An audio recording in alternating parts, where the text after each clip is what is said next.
Hello, traders. FX Pip Collector here. Today is Friday, May 2nd. This is my analysis for the US dollar Canadian.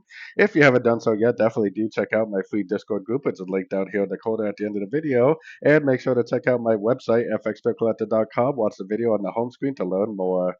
So US dollar CAD has been very, very sideways, but it never has broken structure. It never confirmed any move to the upside whatsoever. And if you go all the way out to the weekly, monthly time frames, which I think you kind of need to if you're a trader, I am extremely, extremely bearish on the US dollar CAD. I personally think we're in a five-wave downtrend that potentially could go down to like the 1.18 area and maybe even lower.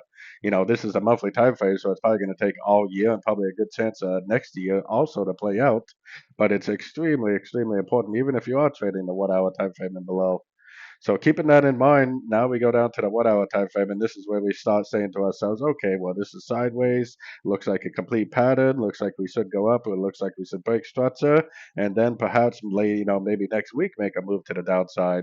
So I still think that this is the most likely scenario on the 1 hour. The problem is that contradicts what I see on the higher time frames. I always, always, always trust what I see on the higher time frames.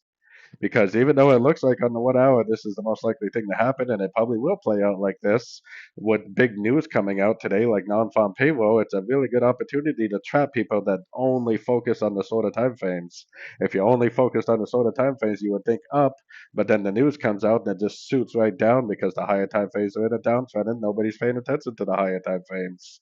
So definitely be very, very cautious. I think based on the 1 hour, this is the most likely scenario, but it counteracts what I see on the higher time frame, so it may not even end up doing that. So anyways, don't forget to like and subscribe, and as always, thank you for watching and happy trading.